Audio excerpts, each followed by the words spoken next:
Ya, good evening, Mbak Eka.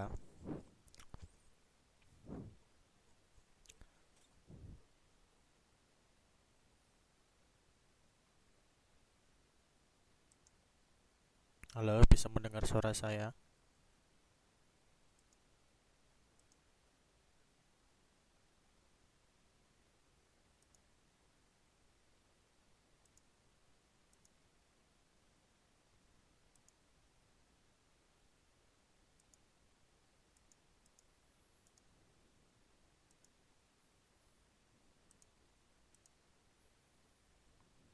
Bisa mendengar suara saya, Mbak?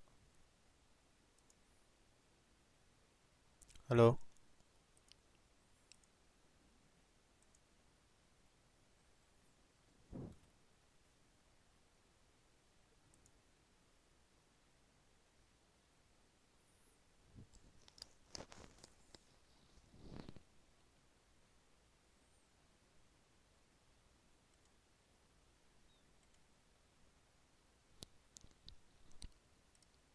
Halo, bisa mendengar suara saya, Mbak? Selamat malam.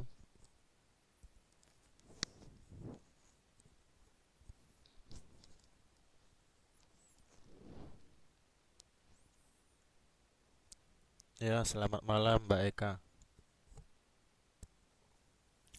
Ya, good evening, Mbak Laili.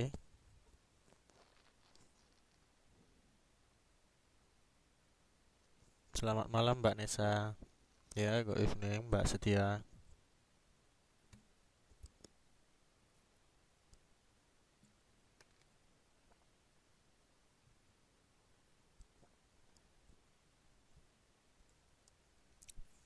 Ya, selamat malam, Mbak Widayantian.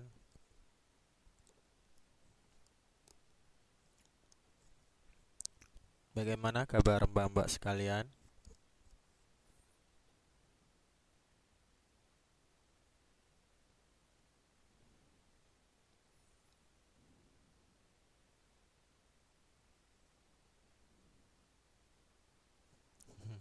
Terima kasih, Mbak Lili.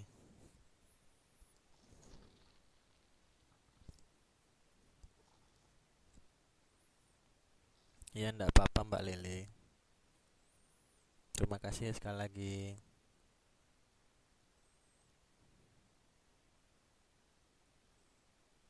Hmm, kabar baik semua ya.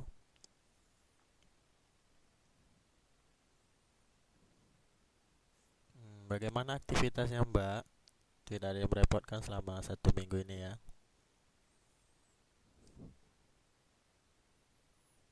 Semua masih dilancarkan dengan baik ya.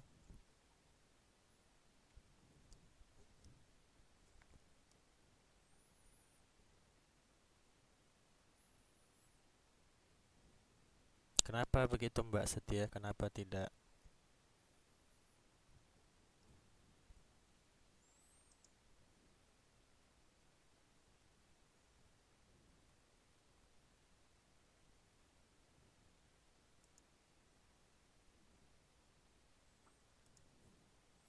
Ya, amin Mbak Widayanti dan Mbak Lili ya.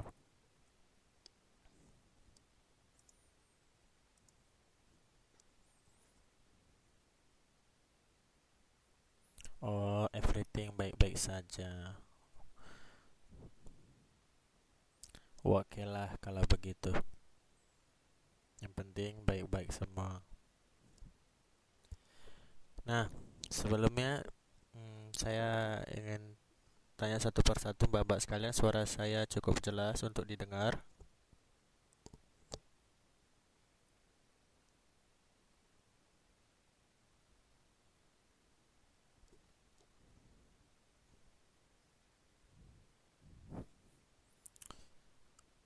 Mbak Nesa bilang jelas, Mbak Lili bilang jelas, Mbak Setia bilang jelas, Mbak Eka bilang jelas, Mbak Widayantian bilang jelas. Ayo kawan-kawan yang lainnya bagaimana? Jelas?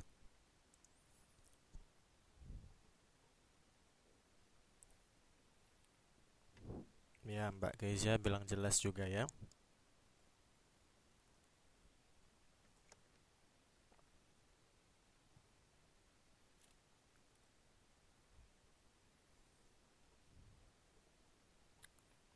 baiklah.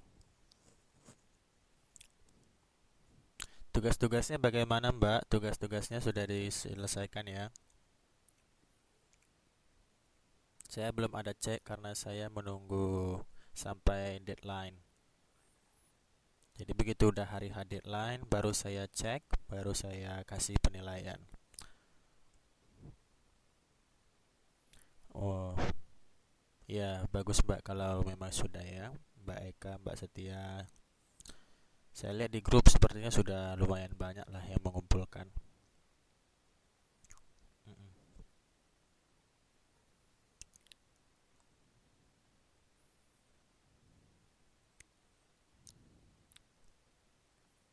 Jadi minggu lalu pertemuan sebelumnya bab satu kita membahas tentang apa? Ayo Mbak. Oh, UTS-nya Mbak ya. Segera akan saya umumkan. Jadi UTS-nya kita fleksibel kok. Saya kasih soal, tinggal Mbak kerjain. Deadline-nya 1 minggu, proses pengerjaan 1 minggu lalu dikumpulkan. Soalnya nggak susah-susah kok. Ya benar Mbak Nesa, kita membahas tentang hak asasi manusia. Lebih tepatnya tentang apa toh Mbak? Ayo Mbak-mbak sekalian, lebih tepatnya kita membahas tentang apa? Benar tentang HAM. Maksudnya itu apanya? HAM-nya hamburger atau HAM apa?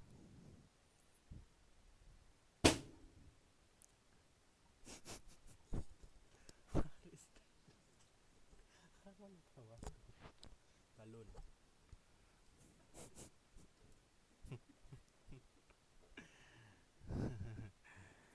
Iya, halo Mbak Saro. Hak asasi manusia. Oh, baru ya, ndak apa-apa Mbak. Nah, jadi bagi Mbak Widayanti, bisa ditanyakan teman-temannya soal latihan satu kita kemarin itu di mana ya. Jadi tugas-tugasnya harus dikerjakan karena soal latihan kita itu ada 5. Soal latihan kita ada 5. Jadi kita sudah memasuki loh soal latihan 2 minggu lalu, beberapa hari lalu sudah saya kirimkan soal latihan 2.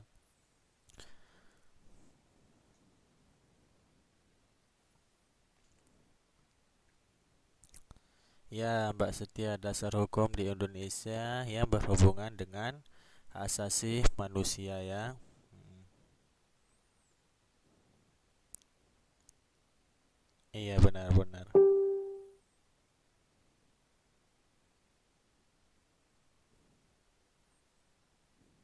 Hmm, ya, dasar hukum di Indonesia membahas tentang hak asasi manusia. Itu hari kenapa pertemuan ketiga nggak seluruhnya hadir ya Mbak ya? Padahal saya ingin bertemu langsung loh siswa-siswa angkatan 4.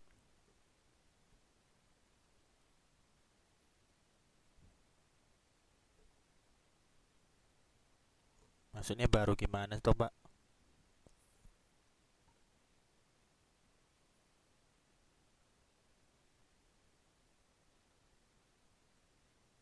Oh, Mbak Kesia bilang waktunya nggak tepat ya. Oh, ya Mbak Setia ya, saya paham-paham. Banyak yang anak baru ya. Ya, kalau nggak salah saya ingat itu kemarin ada 6 orang ya. Ya, selamat malam Mbak Susanti.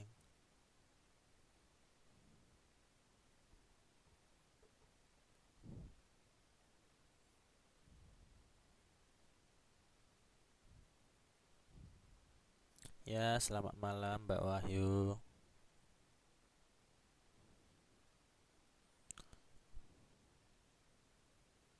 Sepertinya sudah kumpul semua ya. Sudah ada 10 orang nih Mbak. Oke lah.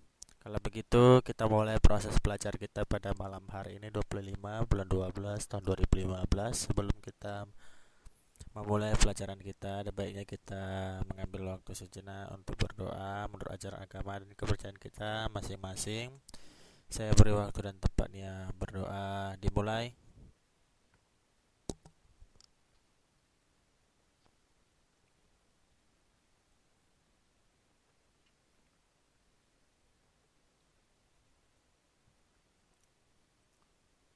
Berdoa selesai.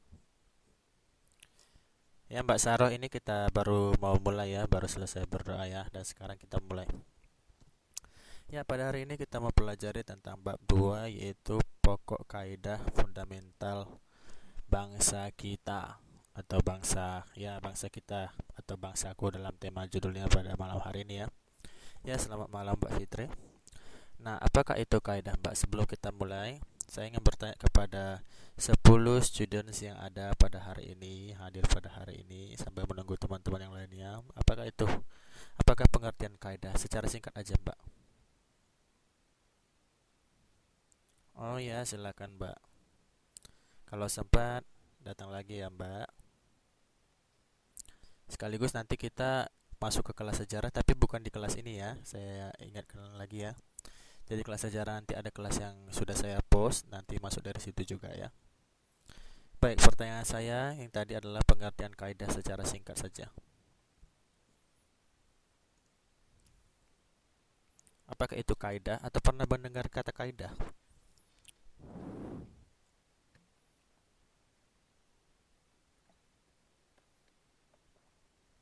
Mbak Nesa bilang pedoman. Ayo kawan-kawan yang lain bisa ditambahkan yuk.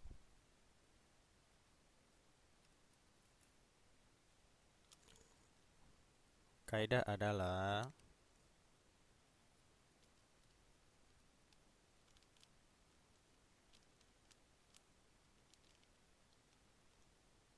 ini kemana nih? Dengar semua enggak nih suara saya?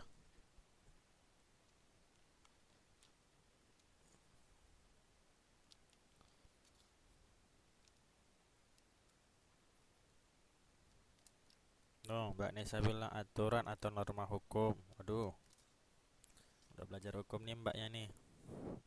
Bisa jadi lawyer nih ntar lagi, pengacara.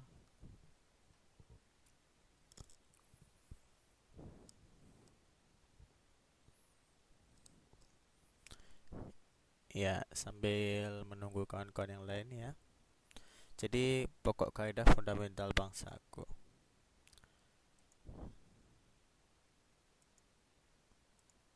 Nah, bagaimana nih?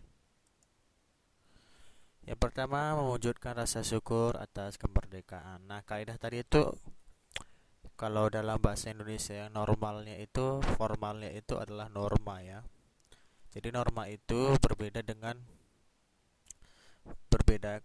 membedakan tindakan baik dan buruk. Jadi norma itu berbeda dengan hukum, dalam artian hukum itu yang bersifat tertulis dan itu ada dan itu harus ditaati, sedangkan norma itu dia tidak tertulis.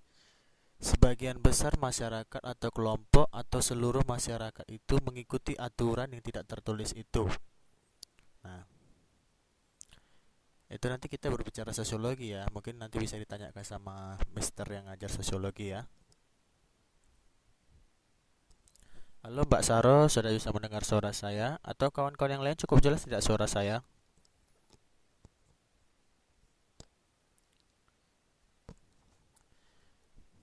Hmm.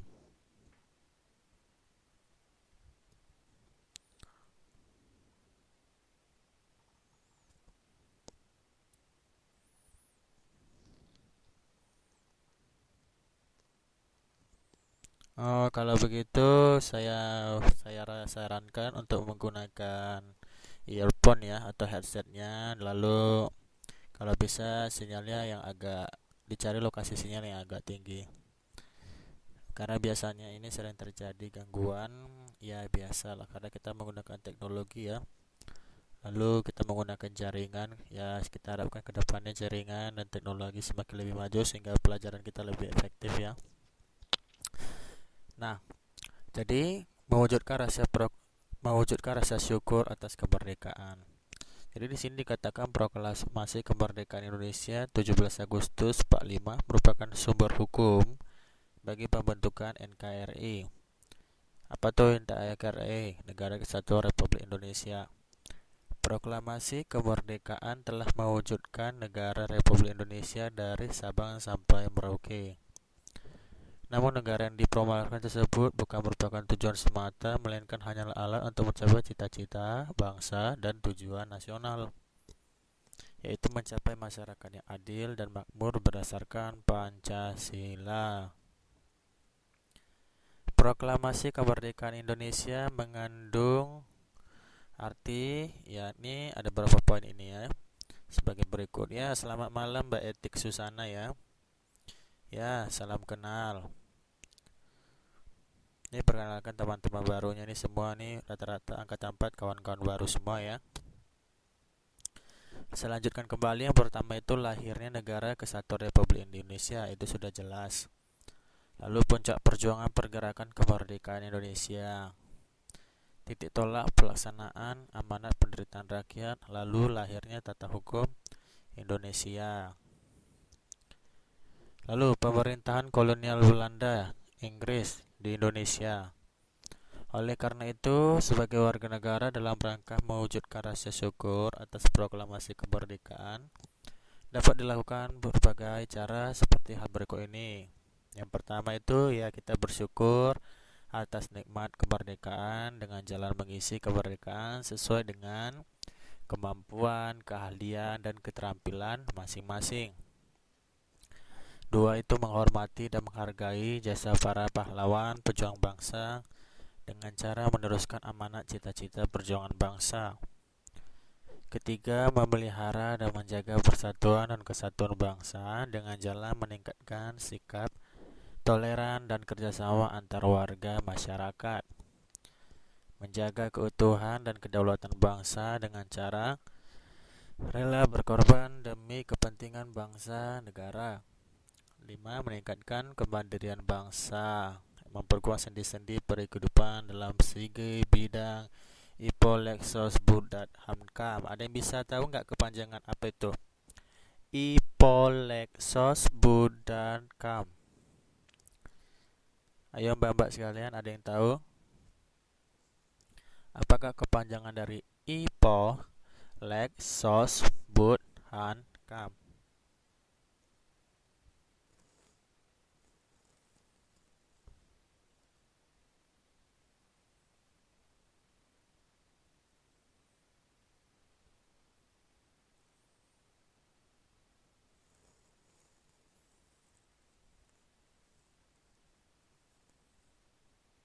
PR ya. Selanjutnya, isi dan pokok pikiran pembukaan Undang-Undang Dasar Negara Republik Indonesia 1945. Ini harus diperhatikan Pak ya, karena Undang-Undang Dasar 1945 itu merupakan dasar hukum Negara Kesatuan Republik Indonesia. Jadi kita harus paling tidak, kalau tidak bisa menghafal, paling tidak kita mampu untuk memahami.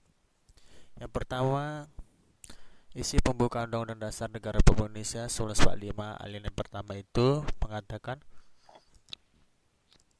bahwa sesungguhnya kemerdekaan itu adalah hak segala bangsa, dan oleh sebab itu maka penjajahan di atas dunia harus dihapuskan karena tidak sesuai dengan peri kemanusiaan dan peri keadilan.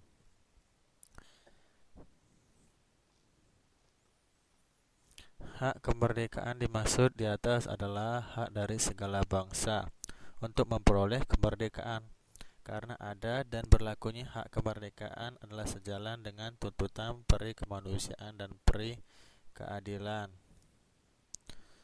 Ya, puji syukur ya Mbak ya, sudah masuk semua. Jadi totalnya 12 orang ya. Jadi saya minta ketua kelasnya dalam setiap pertemuan kita tolong untuk diabsensi ya.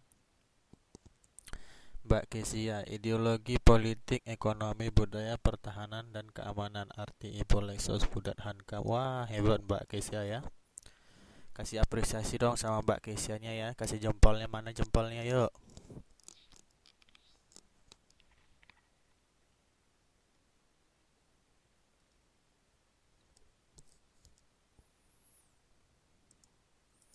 Nih, jempol ya.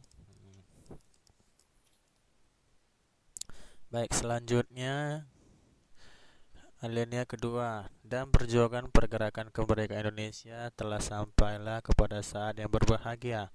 Dengan selamat itu sentosa ya Mbak, bukan sentosa. mengantarkan rakyat Indonesia ke depan pintu gerbang kemerdekaan negara Indonesia yang merdeka, bersatu, berdaulat, adil dan makmur. Atas dasar pemikiran yang merupakan contoh dorongan kuat terhadap perjuangan dan pergerakan kemerdekaan adalah adanya dasar keyakinan bahwa hak kemerdekaan adalah hak yang bersifat universal untuk segala bangsa dan merupakan hak kodrat manusia. Lalu hal yang ketiga, atas berkat rahmat Allah yang Maha Kuasa dan didorong dengan keinginan yang luhur supaya kehidupan kebangsaan yang bebas, maka rakyat Indonesia menyatakan dengan ini kemerdekaannya. Artinya, yang terkandung hal ini mengingatkan kembali bahwa proklamasi ini sehari sebelum pembukaan Undang-Undang Dasar ini ditetapkan dalam bunyi sebagai berikut. Kami bangsa Indonesia dengan ini menyatakan kemerdekaan Indonesia. Hal-hal yang mengenai pemindahan kekuasaan dan lain-lain diselenggarakan dengan cara saksama dan dalam tempo yang sesingkat-singkatnya. Lalu alinea keempat. Kemudian daripada itu, untuk membentuk suatu pemerintahan negara Indonesia yang melindungi segenap bangsa dan seluruh tumpah darah Indonesia, dan untuk memaju kesejahteraan umum, mencerdaskan kehidupan bangsa dan ikut melaksanakan ketertiban dunia yang berdasarkan kemerdekaan, perdamaian abadi dan keadilan sosial, maka disusunlah kemerdekaan kebangsaan Indonesia itu dalam suatu undang-undang dasar negara Republik Indonesia yang terbentuk dalam suatu susunan negara Republik Indonesia yang berkedaulatan rakyat dan berdasar pada pertama, ketuhanan yang Maha Esa, kemanusiaan yang adil dan beradab, persatuan Indonesia, dan kerakyatan yang dipimpin oleh hikmat kebijaksanaan dalam permusyawaratan perwakilan, serta dengan mewujudkan suatu keadilan sosial bagi seluruh rakyat Indonesia. Ya, selamat malam Mbak Angel ya, Black Angel ya. Tidak apa-apa Mbak, kita baru mulai 22 menit yang lalu kok. Baik, mari kita ikuti lagi bersama-sama.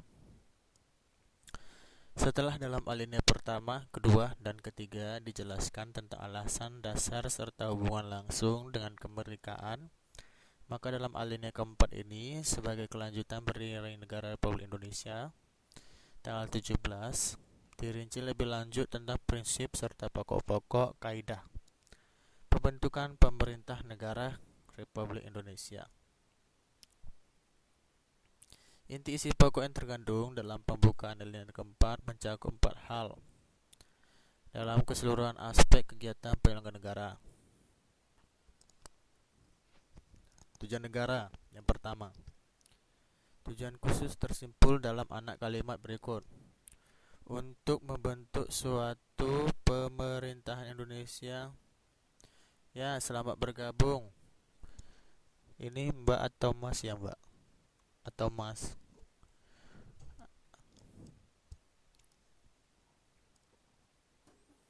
Oh Mas, oke.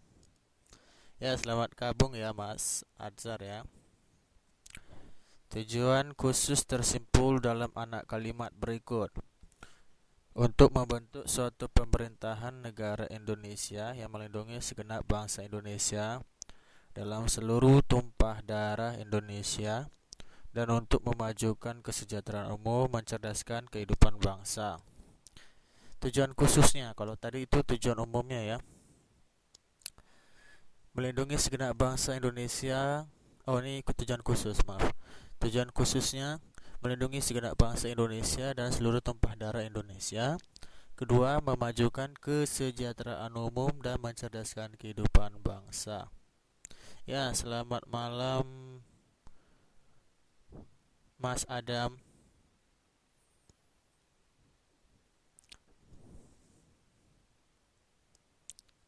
Oh, cewek ya. Aduh, maaf Mbak ya.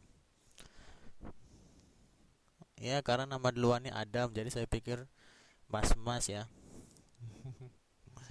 Ya, sekali lagi saya maaf ya. Selamat datang Mbak ya, Mbak Adam ya. Nah, jadi kan kalau kita perhatikan di sini, student sekalian, bahwa melindungi segenap bangsa Indonesia dan seluruh tumpah darah Indonesia. Apa maksud arti dari tumpah darah ini, Mbak? Apa darahnya tumpah di Indonesia atau tumpah darahnya di Indonesia? Atau sengaja ditumpahkan darahnya di Indonesia? Pertanyaan saya, apakah yang dimaksud dengan seluruh tumpah darah Indonesia? Karena di sini dikutip tujuan khususnya poin pada pertama itu melindungi segenap bangsa Indonesia dan seluruh tumpah darah Indonesia.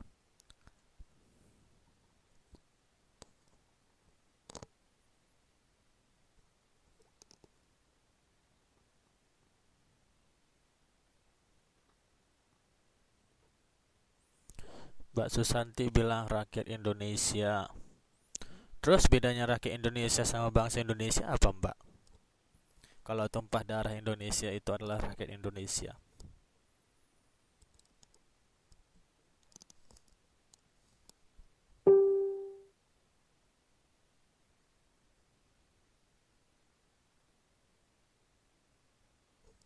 Ayo, ada mas-mas atau mbak-mbak yang bisa jawab? Atau cari di Google dulu baru boleh jawab sini ya. Mas Ajar bilang NKRI, Negara Kesatuan Republik Indonesia, melindungi segenap bangsa Indonesia dan seluruh tumpah darah Indonesia. Jadi seluruh tumpah darah Indonesia adalah NKRI, kata mas ini. Terus kenapa nggak dibuat aja melindungi segenap negara kesatuan Republik Indonesia? Mbak Widya bilang hidup dan mati di negara Indonesia. Apa itu? Berjualan, berjuana. Oh, berjuang. Hidup dan mati di negara Indonesia, berjuang dan membela negara.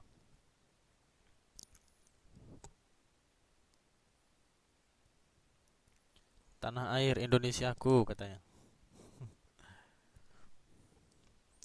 Mbak Erik ini, Mbak Nesa bilang tadi tanah air Indonesiaku. Ini Mbak Erik. Etik, Mbak Etik ya. Negara yang melindungi dan meliputi segenap bangsa seluruhnya. Ini lagu Mbak Fitri ya. Tanah tempat kelahiran. Waduh. Ya, Mbak Setia hadir. Jadi maksudnya kan melindungi segenap bangsa. Ada perbedaan istilah antara rakyat, bangsa, masyarakat. Salah.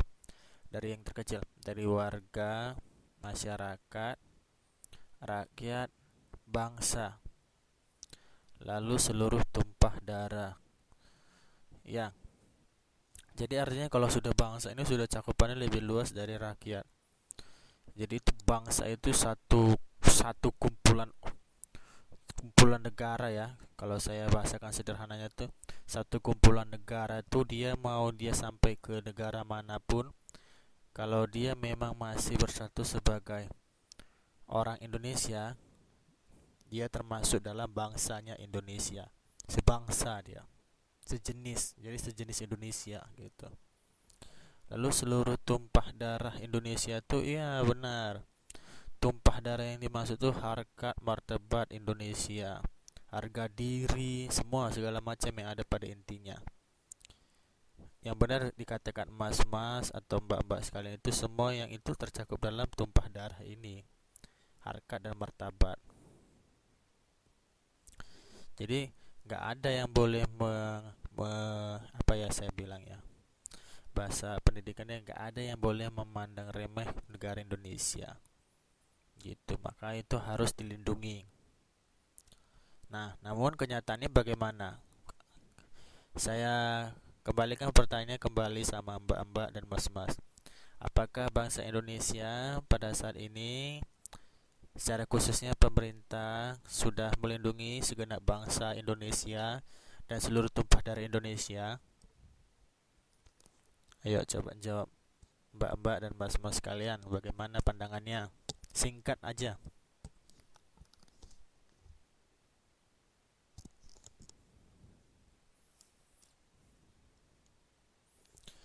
Pertanyaan saya, apakah pemerintah pada saat ini sudah melindungi segenap bangsa Indonesia dan seluruh tumpah darah Indonesia. Kata Mbak Kezia masih belum. Terus apa nih? Mbak apa nih yang bilang nih? Mbak Setia bilang belum. Pemerintah masih kurang memberi perlindungan, kata Mbak Lili. Mas Ajar bilang belum maksimal. Mbak Wahyu bilang belum. Mbak Eka bilang belum. Mbak Nisa bilang belum sepenuhnya. Mbak Black Angel bilang masih belum maksimal, Pak. Mbak Etik bilang belum maksimal. Lalu pertanyaan saya selanjutnya, mengapa belum maksimal? Coba berikan satu contoh yang real.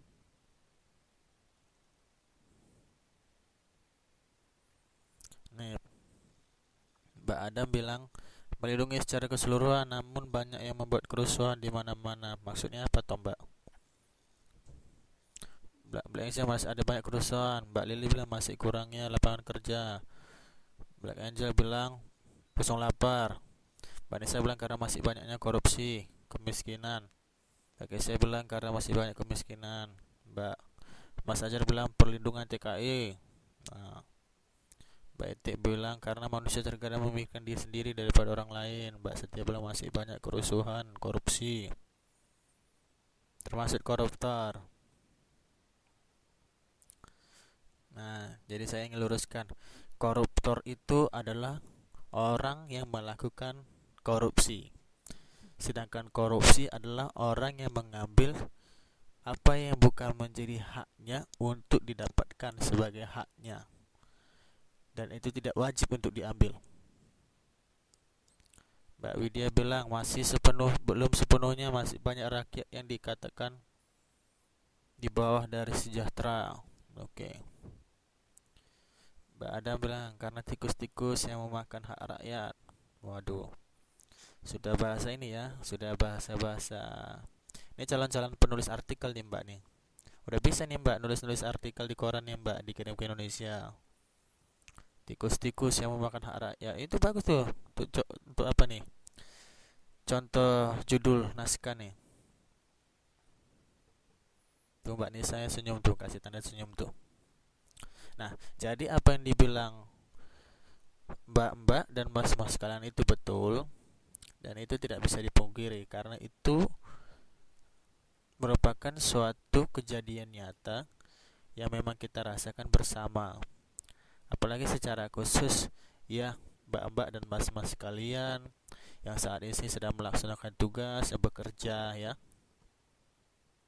Begitu juga dengan saya, begitu. Walaupun sedang melanjutkan sekolah, namun kita juga membutuhkan perhatian khusus. Jadi kita yang termasuk golongan sebangsa setanah air membutuhkan perhatian khusus dari pemerintah. Apalagi kita yang sedang berada di luar negeri. Keamanan itu harus dijamin, harus dilindungi sesuai dengan amanat tujuan khusus negara, melindungi segenap bangsa Indonesia dan seluruh tumpah darah Indonesia.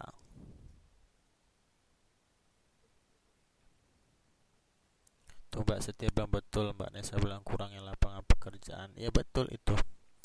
Lalu selanjutnya tujuan negara secara khusus yang kedua, memajukan kesejahteraan umum dan mencerdaskan kehidupan bangsa. Nah, coba kita perhatikan di bagian B. Tadi sudah banyak yang mengatakan kita masih belum sejahtera, masih di bawah kesejahteraan, masih banyaknya korupsi, maraknya tikus-tikus liar atau koruptor di lembaga pemerintahan kita, baik di eksekutif, legislatif, atau judikatif, sehingga banyaknya pencurian dan mengakibatkan dampak negatif pada pemerintahan kita, yaitu kesejahteraan kita masih kurang. Lalu pada akhirnya membuat target utama negara ini, yaitu mencerdaskan kehidupan bangsa, menjadi tidak relevan, menjadi tidak tepat sasaran atau tidak maksimal. Ya akhirnya pendidikan di negara kita ya bisa saya akui mahal-mahal sekali, sangat mahal ya, dan itu tidak merata gitu. Ya sekolah sana semakin beken, semakin keren, yang sekolah sini semakin hancur ya. Kalau saya boleh kasih sedikit pengalaman ya dulu. Saya adalah seorang siswa dari sekolah negeri. Hmm, Saya dulu dari SD Negeri 6 ya. SD Negeri 6 itu masih paling tidak sekolahnya masih bagus gitu ya. Masih beraspes, guru-gurunya ya masih solid gitu ya. Nah, namun saya pindah ke SD 1. Kalau mendengar namanya harusnya SD 1 itu ya keren gitu karena di nomor 1 gitu. Ternyata saya pindah ke SD 1 lebih bobrok dari SD 6 gitu. Saya nggak bilang SD 6 itu nggak jelek-jelek amat, namun nggak saya bilang juga cantik-cantik banget gitu. Ya biasa aja. Ternyata saya pindah ke SD 1 dengan alasan mengikuti orang tua ya. Pekerjaan saya dapat SD itu. Nah, apa yang terjadi? Fasilitas sarana prasarana itu kurang. Hal yang seharusnya menjadi kesehatan bagi anak-anak, contohnya seperti WC, toilet itu harus dijaga karena anak-anak itu sangat sangat rentan ya. Namun itu tidak diperhatikan. Nah, permasalahannya saya tidak bisa menjudge atau menghakimi bahwa itu kesalahan dari pihak sekolah ataupun pihak pemerintah. Namun saya bisa katakan itu adalah kurangnya koordinasi baik dari pihak sekolah maupun dari pemerintah. Tidak hanya sekolah saya bisa mengatakan secara umum sekolah-sekolah negeri secara khususnya itu masih kurang. Kurang maksimal, kurang banyak, dan kepedulian dari staf pengajarnya itu masih kurang gitu. Saya tidak katakan semua stafnya itu tidak baik, namun yang saya lihat dan yang saya rasakan seperti itu. Lalu bagaimana mbak-mbak sekalian dan mas-mas sekalian? Bagaimana pengalamannya dulu? Apakah sama seperti saya atau tidak? Atau mungkin yang sudah punya anak, sedang disekolahkan anaknya itu bagaimana gitu?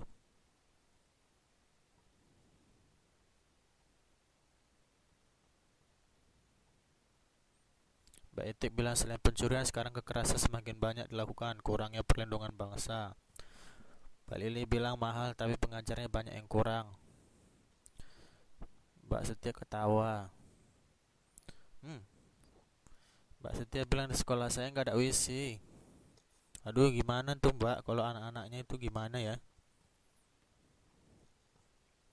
Mbak Eka bilang kurangnya fasilitas sekolah dan sekolahnya. Mbak Lili bilang kebanyakan memang kurang pak di sekolah SD di kampung saya fasilitas dan cara mengajar masih kurang memuaskan.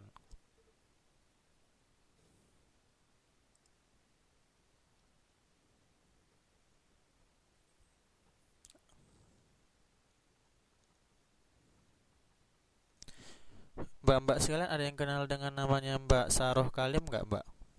Ya, baik. Mbak Saroh Kalim ada nggak?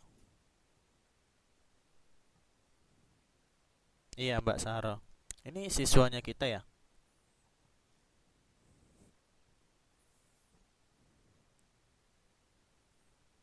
Oh enggak, saya lihat Mbak Saroh kirim high raise hand, mengangkat tangan. Saya nggak tahu maksudnya mengangkat tangan kenapa gitu.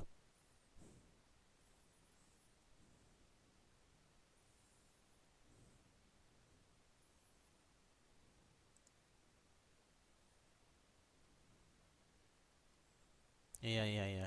Oh kepencet. Oke oke oke.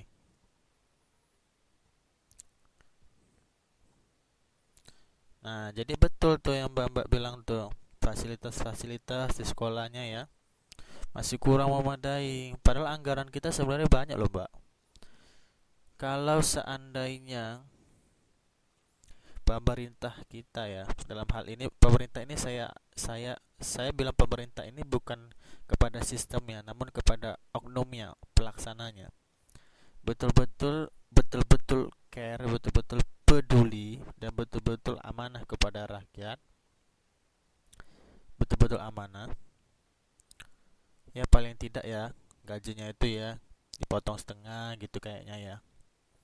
Saya tidak mengajar-ngajari ya mbak ya tapi ini secara personal saya gitu.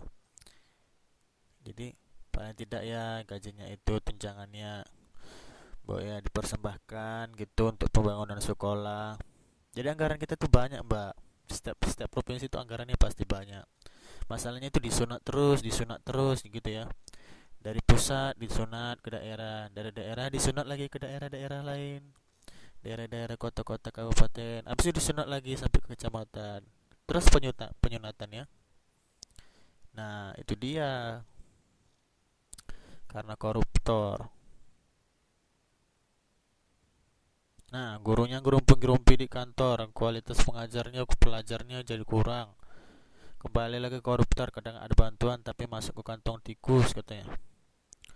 Banyak sekolah yang tenaga pengajarnya honoran. Jadi kalau mengajar tidak maksimal seperti guru yang teladan. Itu dia, makanya sangat susah memang, Mbak.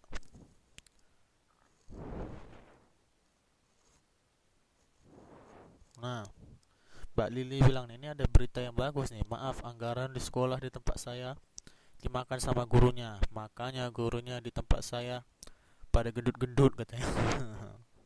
Ya, tapi itu saya setuju betul. Jalan yang masih macet, masih rusak. Iya, anggarannya bocor mas ya. Nggak tahu kita bocornya kemana. Bocornya mungkin ke perut-perut ya. Itulah orang-orang di sana ya. Tuh Mbak Eka kasih senyuman tuh. Jadi itu betul dia. Nah, itulah tugas kita sekarang. Tidak ada kata terlambat. Ya paling tidak ya kita mulai dari diri kita sendirilah untuk menjaga ya, menjaga diri gitu. Memang gampang ngomongnya. Saya akui kalau kita berbicara itu, berteori itu sangat gampang. Namun kalau bisa lebih gampang lagi berbuat daripada kita berbicara begitu. Jadi ya kita lah sebagai orang-orang yang diberi kesempatan untuk mengenyam pendidikan ya, mendapatkan ya paling tidak lebih sedikit begitu ya. Dan itu patut kita syukuri. Kita lah agen perubahan. Kalau bahasa Inggrisnya dibilang agent of change katanya, agen perubahan. Tuh Mbak Adam bilang tuh, banyak tenaga honoran di kampung saya Sulawesi Tengah yang di sekolah ketinggalan katanya. Iya Mbak, memang begitulah. Baik dari Sabang sampai Merauke, meskipun kita sudah merdeka dari penjajahan, namun kita belum merdeka dari penjajahan bangsa kita sendiri. Itu kronologisnya. Nah, baik saya lanjutkan. Tujuan negara yang bersifat umum seperti apa? Dan ikut melaksanakan ketertiban dunia yang berdasarkan kemerdekaan, perdamaian abadi, dan keadilan sosial. Tujuan negara dalam kalimat ini realisasinya dalam hubungan dengan bidang politik luar negeri yang ikut melaksanakan ketertiban dunia berdasarkan kemerdekaan, perdamaian abadi, dan keadilan sosial. Hal inilah yang menjadi dasar bagi pelaksanaan politik luar negeri Indonesia yang disebut sebagai politik bebas aktif. Jadi bebas untuk berelasi dengan negara manapun. Itulah asas politik bebas aktif.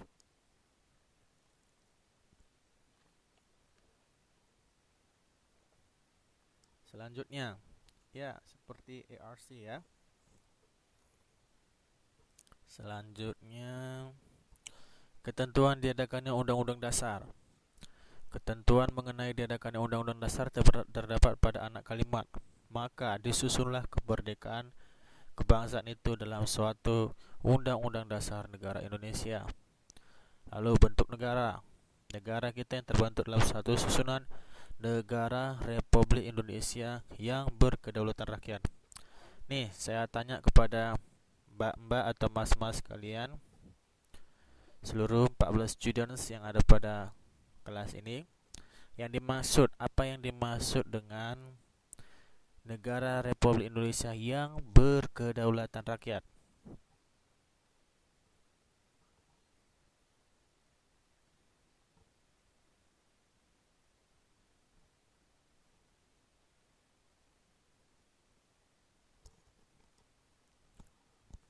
Apakah yang dimaksud dengan Negara Republik Indonesia yang berkedaulatan rakyat?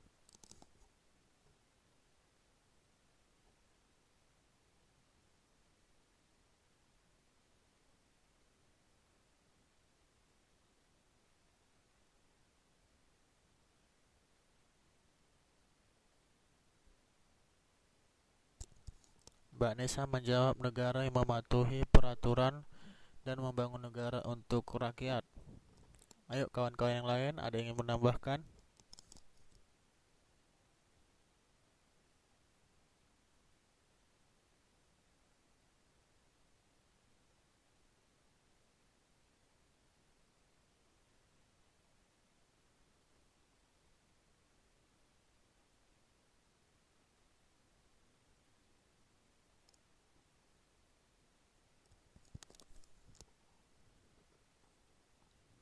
Mbak Nesa bilang negara yang mematuhi peraturan dan membangun negara untuk rakyat. Mbak Adam bilang negara yang merakyat dari Sabang sampai Merauke. Mbak Kesia bilang pertanyaannya Pak.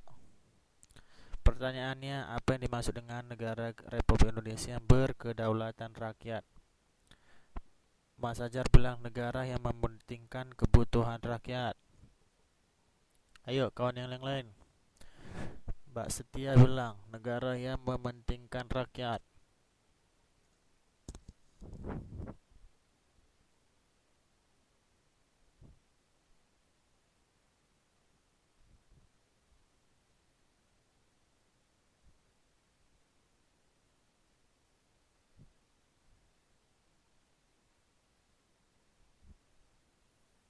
Ada lagi yang lain, mas-masnya atau mbak-mbaknya?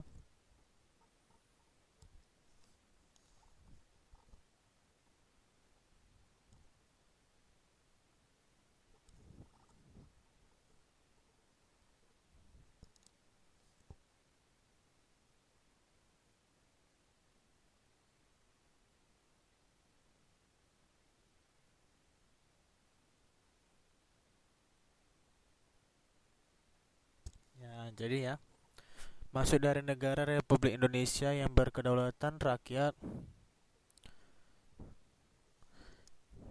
Mbak Adam bilang negara yang mensejahterakan seluruh rakyat Indonesia. Mbak Etik bilang mewujudkan cita-cita bangsa Indonesia. Mbak Black Angel bilang rakyat yang berkuasa.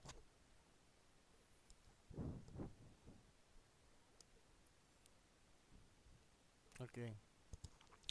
Jadi yang di sini dimaksud yang terbentuk dalam suatu susunan negara ini berkedaulatan rakyat itu. Ini Mbak Eka bilang negara yang mempunyai kekuasaan. Jadi yang dimaksud itu adalah sebenarnya negara Republik Indonesia yang berkedaulatan rakyat. Jadi pernah dengar ini enggak istilahnya? Dari rakyat, oleh rakyat, untuk rakyat. Itulah dia. Ya, pernah ya? Ya, kekuasaan pada rakyat. Jadi rakyat itulah yang memiliki kedaulatan atas negara Indonesia. Jadi tanpa ada rakyat Indonesia, maka negara Republik Indonesia itu nggak ada gitu. Jadi apa yang dijawab mas-mas atau mbak-mbak sekalian itu benar semua ya. Dari rakyat, oleh rakyat, untuk rakyat, dan bersama rakyat. Dalam aneks kalimat ini dinyatakan bahwa bentuk negara Indonesia adalah republik dan kekuasaan berada di tangan rakyat. Dasar filsafat negara: ketuhanan yang Maha Esa, kemanusiaan yang adil dan beradab, persatuan Indonesia, kerakyatan yang dipimpin oleh hikmat kebijaksanaan dalam permusyawaratan perwakilan, serta dengan mewujudkan suatu keadilan sosial bagi seluruh rakyat Indonesia. Dalam anak kalimat inilah termuat dasar filsafat negara Indonesia, yaitu Pancasila. Ya Mbak Nisa, karena kalian memilih pemimpin. Nah, pokok pemikiran Undang-Undang Dasar Negara Republik Indonesia tahun 1945. Adanya 4 pokok pikiran terkandung dalam pembukaan Undang-Undang Negara Republik Indonesia 45 tahun 1945 adalah sebagai berikut. Pikiran pertama, negara melindungi segenap bangsa Indonesia dan seluruh tumpah daerah Indonesia berdasarkan atas persetujuan dan mewujudkan keadilan sosial bagi seluruh rakyat Indonesia. Ini menegaskan dalam pembukaan diterima pengertian negara persatuan sebagai negara yang melindungi dan meliputi segenap bangsa seluruhnya. Ya benar Mbak Setia, nggak ada rakyat, nggak ada negara. Tapi jangan lupa juga, ada rakyat tapi kalau nggak ada wilayah, nggak ada negara juga ya.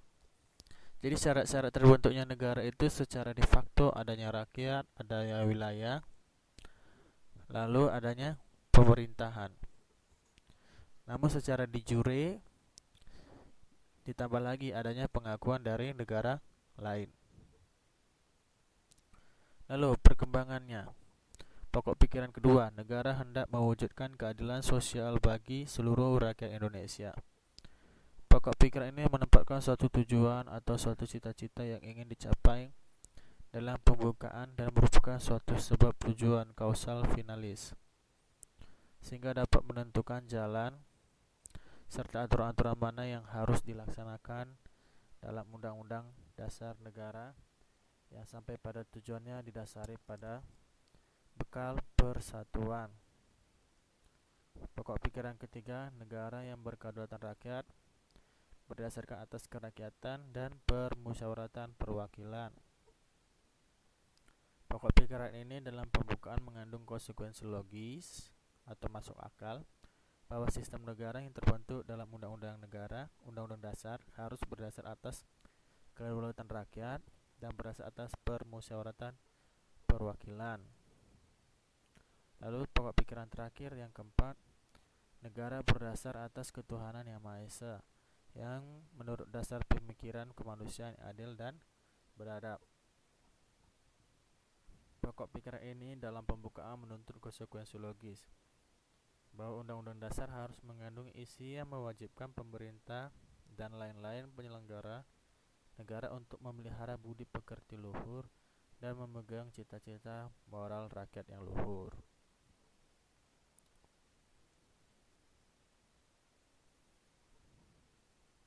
Nah, selanjutnya cita-cita dan tujuan nasional berdasarkan Pancasila. Tujuan nasional negara Republik Indonesia tertuang dalam alinea keempat yang disebutkan bahwa melindungi segenap bangsa Indonesia dan seluruh tumpah darah Indonesia untuk memajukan kesejahteraan umum, cerdaskan kehidupan bangsa dan ikut melaksanakan ketertiban dunia yang berdasarkan kemerdekaan, perdamaian abadi dan keadilan sosial. Berdasarkan alinea tersebut, tujuan nasional yang dicapai negara Republik Indonesia adalah sebagai berikut. Perhatikan ya Mbak. Melindungi segenap bangsa Indonesia seluruh tumpah darah, memajukan kesejahteraan umum, mencerdaskan kehidupan bangsa, ikut melaksanakan ketertiban dunia yang berdasarkan kemerdekaan, perdamaian abadi dan keadilan sosial. Lalu dalam rangka mewujudkan cita-cita dan tujuan tersebut, beberapa upaya yang dilakukan negara dan antaranya sebagai berikut. Ini perhatikan. Pertama, memberikan kepastian dan perlindungan hukum terhadap semua warga negara tanpa diskriminatif. Pertanyaan saya yang pertama, apakah menurut Mas dan Mbak sekalian, pemerintah sudah memberikan kepastian dan perlindungan hukum terhadap semua warga negara tanpa diskriminatif?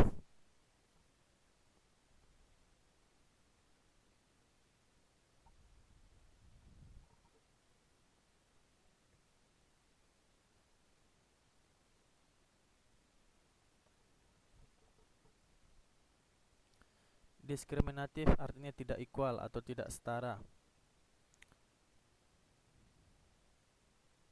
Mbak Lili bilang belum, Mas Ajar bilang belum, Mbak Eka bilang belum, Mbak Saro bilang belum, Mbak Wahyu bilang belum, masih belum. Mbak Setia bilang belum maksimal. Mbak Kesia bilang belum. Mbak Nesa bilang belum.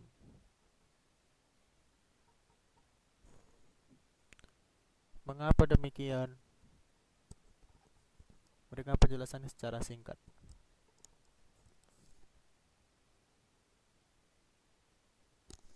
Mbak Widya bilang sangat-sangat apa nih Mbak?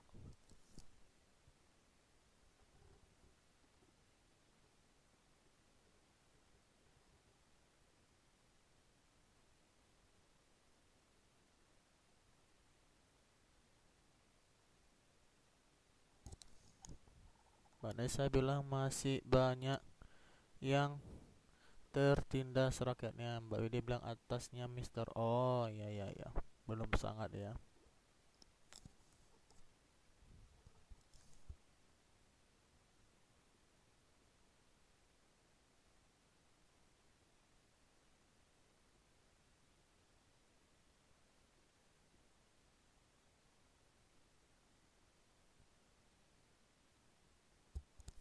Ayo, ada yang lain mas atau mbak-mbaknya? Mengapa? Mbak Wahyu bilang masih banyak rakyat kecil yang tidak mendapat keadilan.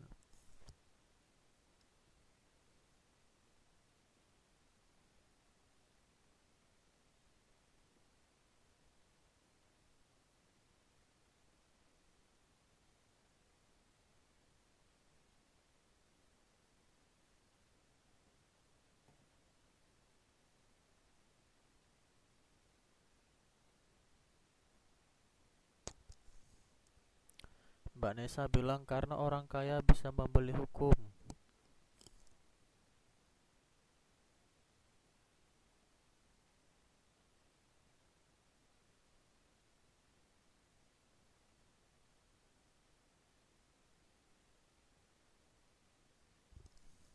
Mbak Setia bilang karena mereka menyelesaikan pakai uang.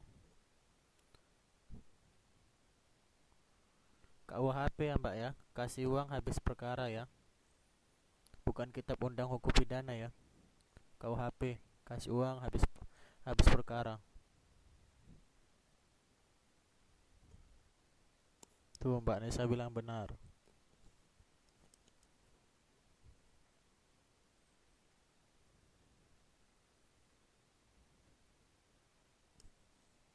Ya Mbak Lili bilang transfer langsung pak katanya. Fakta maksudnya apa mbak nih? Fakta atau fakta ya?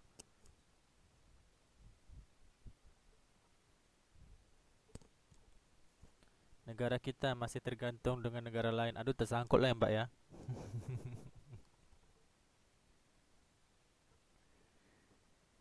Mbak Nesa bilang benar terbukti. Mbak Kesia bilang buat koruptor itu katanya. Hihihi.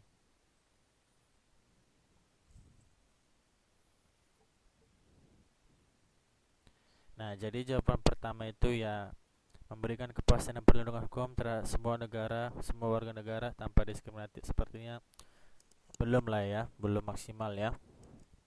Karena banyak yang seperti yang mbak-mbak dan mbak sekalian yang bilang itulah contoh nyata yang ada gitu. Nah, main hakim sendiri.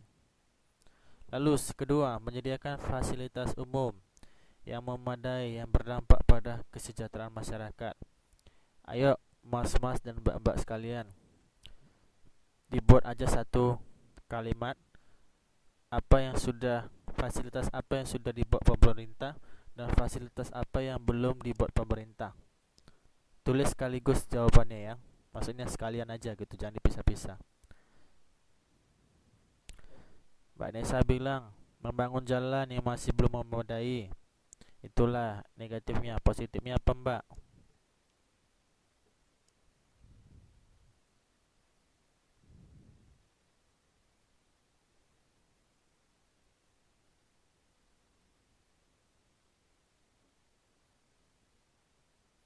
Mbak Setia bilang fasilitas pembangunan jalan yang hanya janji-janji ya. Ini kayak judul lagu Agnes Monica nih kalau nggak saya tahu nih. Janji-janji, asik.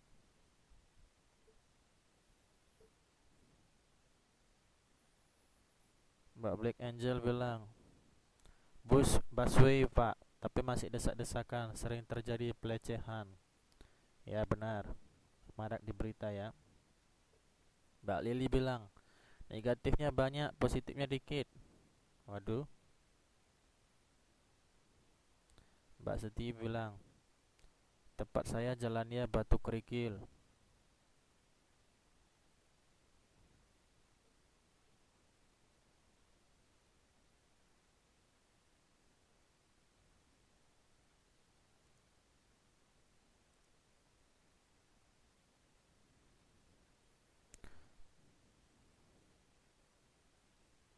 Ada yang lain?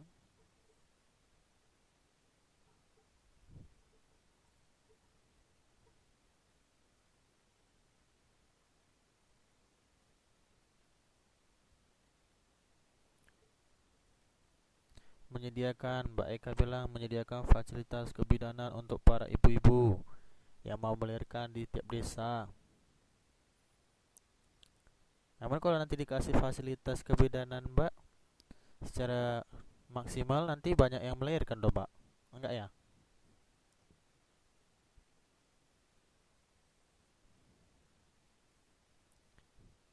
Mas Ajar bilang sarana transportasi yang belum maksimal, baik jalannya maupun angkutannya. Jadi jalannya harus dimaksimalkan, angkutannya juga ya. Mbak Setia bilang pakai dukun lahir. Mbak Nesa bilang kurangnya bangunan di sekolah. Bangunan sekolah di pelosok desa.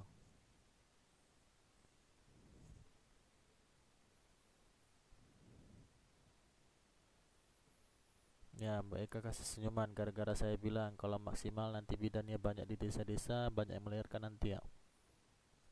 Tuh Mbak Setia setuju tuh.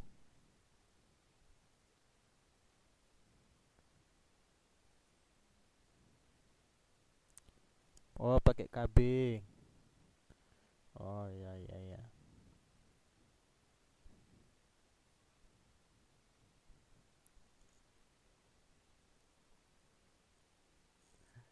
Oke oke, jangan gaur ya. Ayo ayo cerita yang lain ya.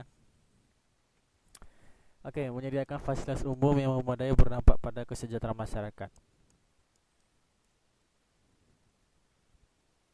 Mbak Eka bilang bagus malah Mister, jadi pertambahan penduduk. Ya, penduduknya bertambah ya. Sumber dayanya berkurang. Jadi susah harga naik ya kan. Semakin banyak manusianya, harga bahan pokok semakin naik. Karena semakin sedikit sumber daya, semakin banyak manusianya. Semakin sedikit manusianya, semakin banyak sumber dayanya. Namun alangkah lebih baiknya semakin banyak sumber dayanya diimbangi dengan semakin banyaknya sumber daya yang ingin dicapai.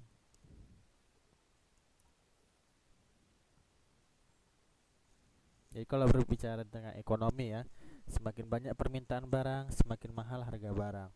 Namun semakin sedikit permintaan barang, semakin murah harga barang.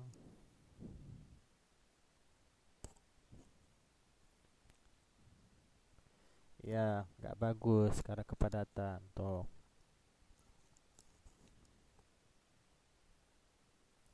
Ya emang gitu hukumnya Mbak. Itu bukan dari saya ya. Hukum ekonominya gitu, semakin banyak permintaan barang, semakin naik harga barangnya. Tapi coba sedikit yang beli. Istilahnya nggak laku-laku gitu. Pasti harganya dibikin murah. Kelewat lah kalau harganya dibikin nggak murah, namun nggak laku-laku.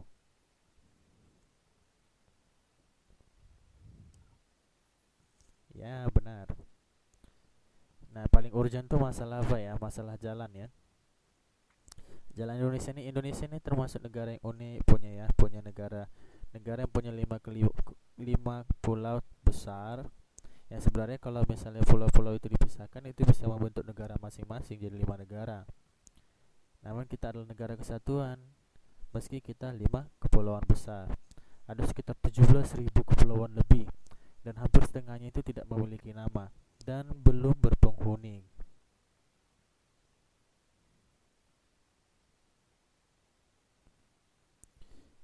Kata Mbak Eka, tapi ada sisi baiknya, barang-barang naik di Indonesia, yang jadi malas kerja jadi mau kerja. Mbak Nesa bilang prasarana KB itu agar setiap keluarganya memiliki 2 anak. Mbak Eka bilang keserana kalau nggak kerja nggak bisa makan. Ya benar. Nah selanjutnya menyediakan sarana pendidikan yang memadai dan merata di seluruh tanah Indonesia. Ini termasuk juga.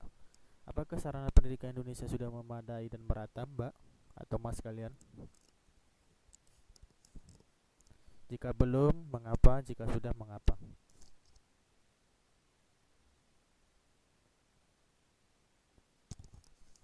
Mbak Lili bilang tidak.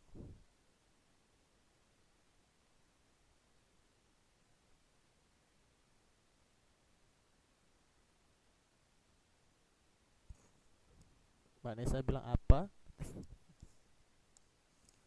Apanya toh Mbak apa? Oh pertanyaannya, apakah sarana pendidikan sudah memadai dan merata di seluruh tanah air? Jika tidak, berikan penjelasannya. Jika sudah, berikan penjelasannya.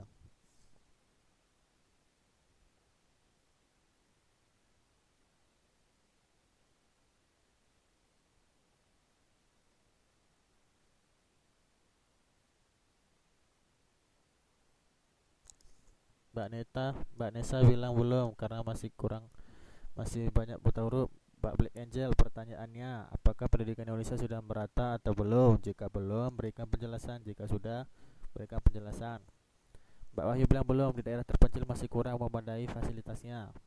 Mbak Lili bilang masih banyak sekolah di pelosok negeri yang kurang memadai, baik secara perlengkapan ataupun secara bangunan.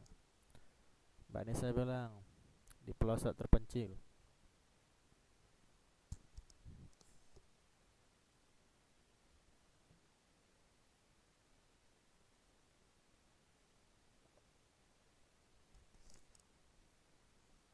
Jadi ceritanya gini Mbak, setelah saya tamat wisuda S1 di Indonesia, kebetulan saya kuliah di Universitas Negeri Medan, yang mana salah satu universitas yang bukan yang mana satu, yang mana itu merupakan universitas negeri yang menghasilkan produk-produk tenaga pendidik atau tenaga pengajar. Jadi ceritanya gini, kita ada program dari pemerintah yang kebetulan itu namanya SM3T. Kalau Mbak pernah dengar itu seperti sekolah mengajar di daerah tertinggal, terluas, terpelosok. Jadi itu sebenarnya program yang bagus, hanya saja saya pikir sebagai kritikus amatir, kalau saya boleh bilang, kita masih kekurangan tenaga lagi karena yang dikirim itu hanya berapa ribu dan itu penyeleksiannya sangat tinggi. Nah, mengapa saya tidak memilih untuk tadinya saya memilih untuk menjadi anggota SM3T, namun karena saya berpikir, oke, kalau begitu karena masih kurangnya tenaga pengajar untuk pendidikan perguruan tinggi, saya memilih untuk melanjutkan studi. Nah, saya mendapat kesempatan untuk melanjutkan studi dan mendapatkan beasiswa di pemerintahan Taiwan, maka selanjutnya aku di sini dan pada akhirnya kita berjumpa di sini. Nah, jadi kawan-kawan saya sekarang sedang melaksanakan kewajibannya amanah untuk mengajar di daerah terluar, terpelosok dan terpencil, baik di daerah perbatasan di Borneo, Kalimantan maupun di Pulau Sumatera, baik di Aceh maupun di Nias, baik di NTT, NTB, di Sulawesi Utara, perbatasan dengan Filipina dan Malaysia, baik di Papua, baik di Sumba, itu Nusa Tenggara Timur dan Nusa Tenggara Barat yang berbatasan juga dengan negara Timur Leste.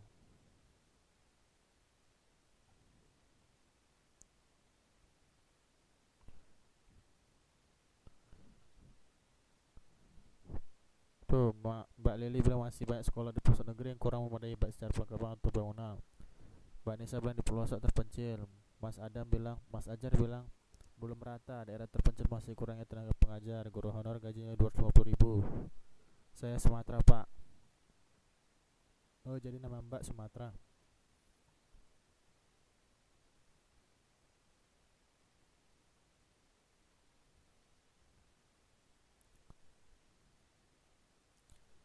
Nah, memang sekaligus juga yang menjadi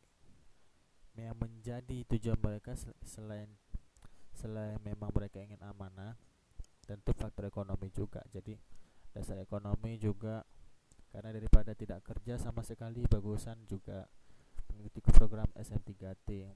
Dan saya salut dengan kawan-kawan saya yang sedang bertugas saat ini.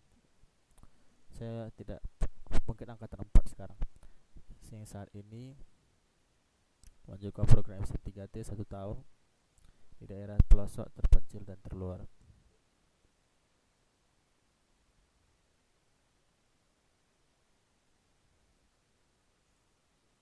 Tuh, Mbak Widayanti Sulawesi Selatan, Mbak Setia Sumatera, Mbak Black Angel bilang sekolah SD saya murid sekelas cuma 2 sampai 3 orang.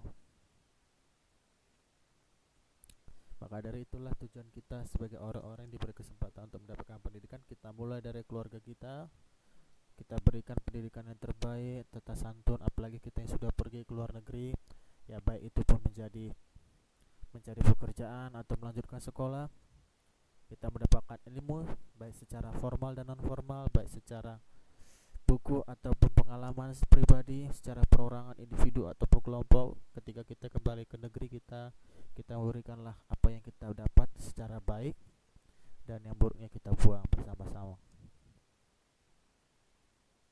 Amin. Baik. Keempat, memberikan biaya pendidikan gratis terhadap seluruh jenjang pendidikan bagi seluruh warga negara. Saya tidak bisa bilang ini termasuk sudah maksimal, namun secara bertahap sedang diproses untuk menuju dan mencapai tujuannya.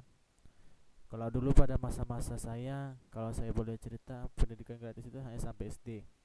Namun sekarang sudah sampai SMA, walaupun tidak semua sekolah yang ikut melaksanakannya, hanya sekolah negeri saja. Atau bagaimana dari Mas atau Mbak sekalian? Pengalamannya dulu, apakah dulu dari SD sampai SMA dikasih pendidikan gratis dari pemerintah atau tidak?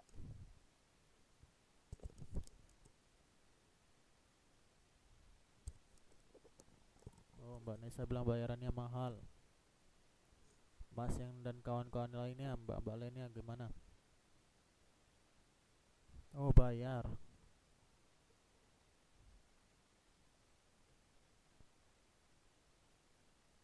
Oh, masih ada bayar ya masa-masa itu ya.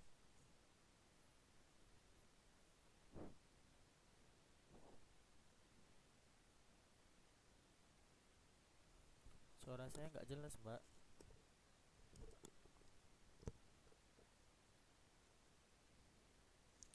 Mbak Black Angel bilang gratis, tapi bukunya tetap boleh sendiri, Pak.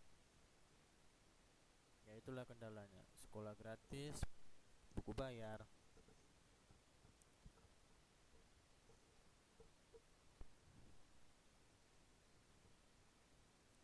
Ya, hitungannya sama juga ya. Ujung-ujungnya macam bayar uang sekolah juga ya. Mbak Wahyu bilang beasiswa buat murid yang berprestasi.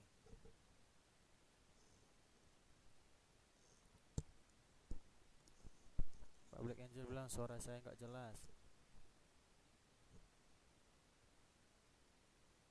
Mbak Widayanti bilang suaranya nggak jelas.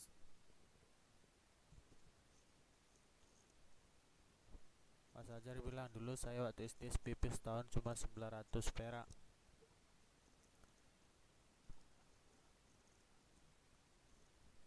Mbak Sarah bilang nggak ada suaranya.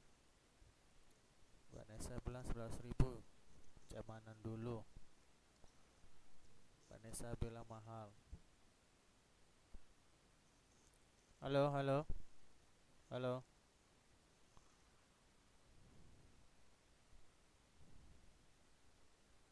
halo, halo, halo, halo. Oke, saya ulangi sekali lagi ya. Berikan kata jelas atau tidak jelas suara saya. Apakah suara saya jelas?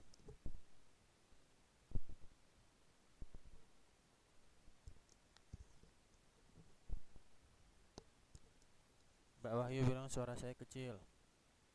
Mbak Setia bilang masih belum. Mbak Setia bilang masih belum.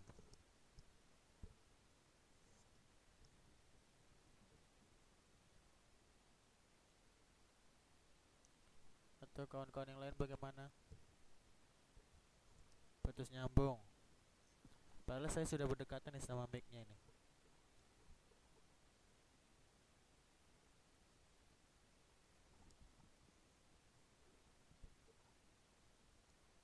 Seperti dicai. Hehehe. Mungkin masalah jaringan, Mbak ya, karena saya lihat di sini bagaimana ya, saya pun nggak bisa bilang apa gitu. Saya nggak tahu mengapa kalau udah kayak gini ceritanya. Tapi ya kita syukurin aja lah masih bisa didengar suara saya ya.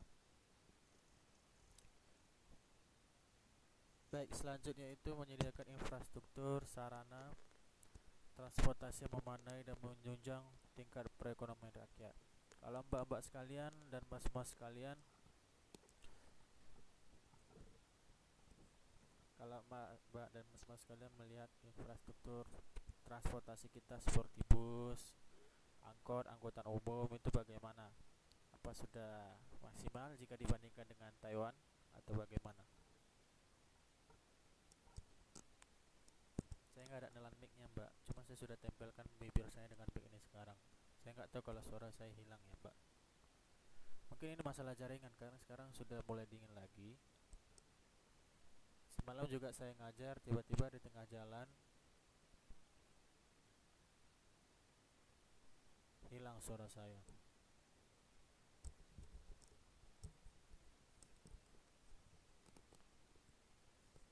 Halo, suara saya sudah jelas ya? Halo?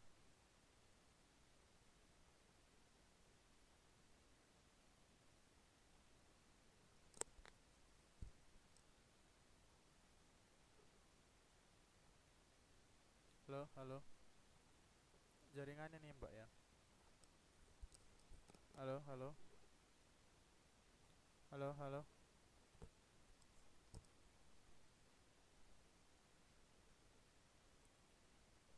Ada suara ya? Wes, wes. Oke, oke. Lalu selanjutnya menyediakan lapangan kerja yang dapat menyerap jumlah angkatan kerja. Nah, ini dia nih, belum maksimal nih. Menyediakan lapangan kerja yang dapat menyerap jumlah angkatan kerja dalam rangka penghidupan yang layak bagi seluruh warga negara. Ini contohnya nih pengalaman saya pribadi, tamat wisuda. Saya dan kawan-kawan mencari pekerjaan. Pada saat itu di universitas saya tuh wisuda itu ada sekitar berapa ribu ya? 5 ribuan itu. Dalam satu hari kita ada wisuda 5 ribuan lebih. Bayangkan 5 ribuan mencari pekerjaan, sedangkan senior-senior sebelumnya aja belum mendapatkan pekerjaan. Itu harus mengejar gitu. Bagaimana lagi dengan kawan-kawan kita yang lain gitu. Nah, inilah memang benar kita jangan mencari pekerjaan, tetapi kita harus menyediakan lapangan pekerjaan. Ya, tapi bagaimana kalau kita mau menyediakan lapangan pekerjaan kalau kita tidak ada koordinasi dari pemerintah? Kita tidak dapat kepercayaan dari pemerintah. Dan kedua adalah bagaimana mungkin kita dapat pekerjaan atau menyediakan lapangan pekerjaan kalau kita sendiri dihadapkan pada para tikus-tikus atau koruptor.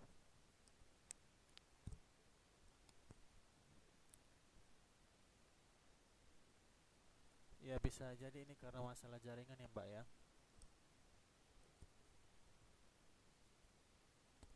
Lalu ketujuh, mengirimkan pasukan perdamaian dalam rangka ikut serta berpartisipasi aktif dalam menjaga dan memelihara perdamaian dunia.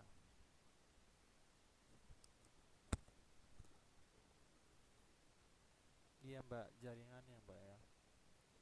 Bisik-bisik tetangga ya Mbak ya.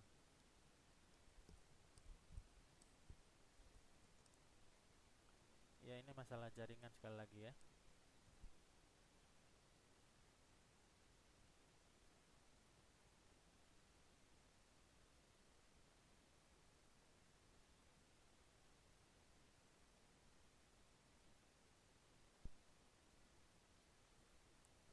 Nah, sudah bisa mendengar suara saya dengan jelas? Halo?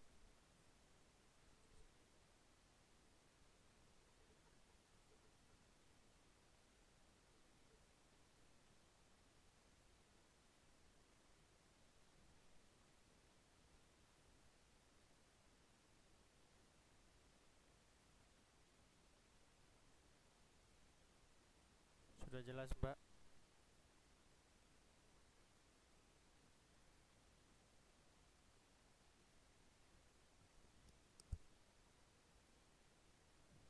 Halo?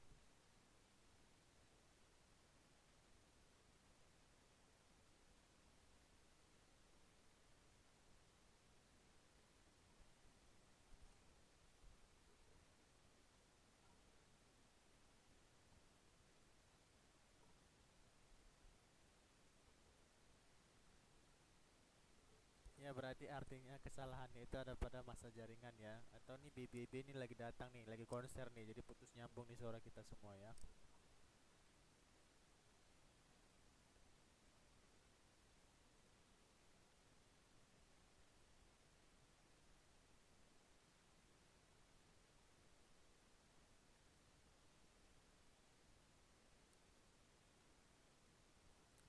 Selanjutnya, mengirimkan pasukan perdamaian dalam rangka ikut serta berpartisipasi aktif dalam menjaga dan memelihara perdamaian dunia.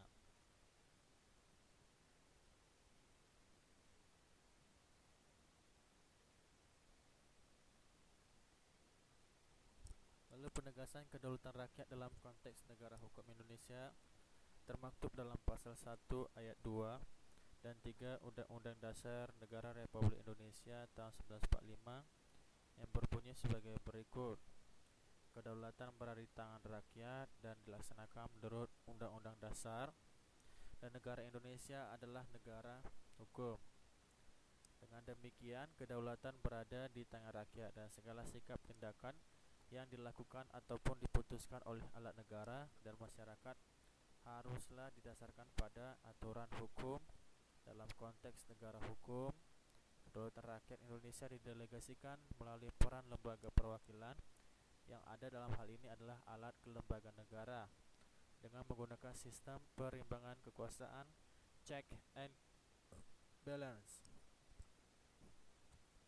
Artinya seimbang dan saling mengecek atau saling mengontrol atau saling melihat antar badan legislatif, eksekutif, dan yudikatif. Khusus untuk kekuasaan buat undang-undang masih terdapat kerjasama antara badan eksekutif dan legislatif. Adapun bentuk pemisahan kekuasaan dengan menggunakan sistem perimbangan dibagikan kepada alat-alat kelengkapan negara yang terdiri atas MPR, DPR, DPD, Presiden, MA, dan MK, serta BPK. MPR memiliki kekuasaan untuk menetapkan Undang-Undang Dasar Negara Republik Indonesia. Jadi, legislatif, eksekutif, dan yudikatif dengan sistem perimbangan kekuasaan, check and balance.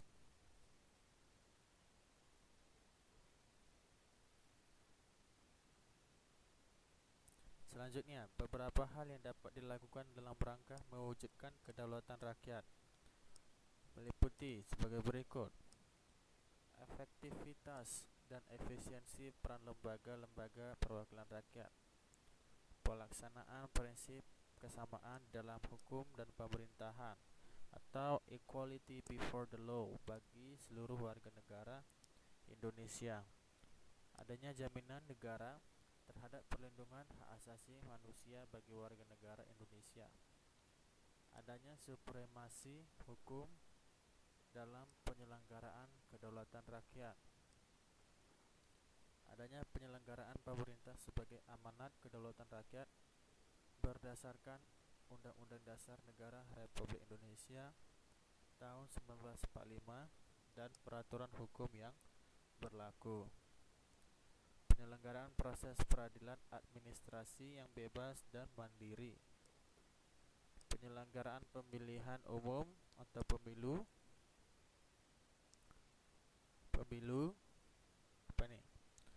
sebagai perwujudan demokrasi diselenggarakan secara luber. Apa itu luber? Langsung, umum, bebas, dan rahasia, dan jurdil, jujur, dan adil. Lalu partisipasi aktif dalam perdamaian dunia. Dalam rangka menciptakan perdamaian dunia abadi, adil, dan sejahtera, pemerintah Indonesia mengambil kebijakan politik luar negeri yang bebas dan aktif. Bebas artinya bebas menentukan sikap dan pandangan terhadap masalah-masalah internasional dan terlepas dari ikatan kekuatan raksasa dunia yang secara ideologis bertentangan. Timur dengan paham komunisnya, Barat dengan paham liberalnya. Aktif artinya dalam politik luar negeri senantiasa aktif memperjuangkan terbinanya perdamaian dunia, aktif memperjuangkan kebebasan, kemerdekaan, aktif memperjuangkan ketertiban dunia, aktif ikut serta menciptakan keadilan sosial dunia. Baik, demikianlah Mbak-mbak pada hari ini materi pelajaran kita mengenai PPKN. Baik, waktu kita tersisa sekitar 3 menit dan kita akan melanjutkan pelajaran sejarah kita. Ada yang ingin ditanyakan?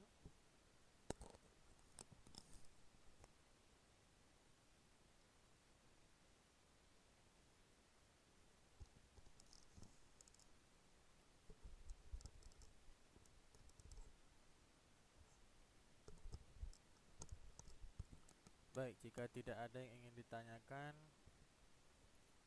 maka dari itu saya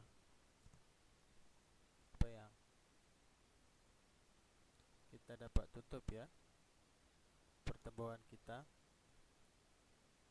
untuk PPKN pada hari ini, pertemuan keempat, dan kemudian kita akan lanjutkan pada pertemuan sejarah di kelas sejarah ya, sudah saya sediakan. See you di kelas sejarah, dan saya harap di kelas sejarah nanti suara saya dapat didengar secara maksimal ya.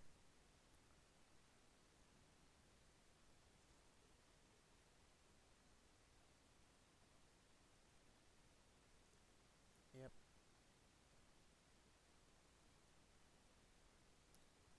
See you di kelas sejarah kita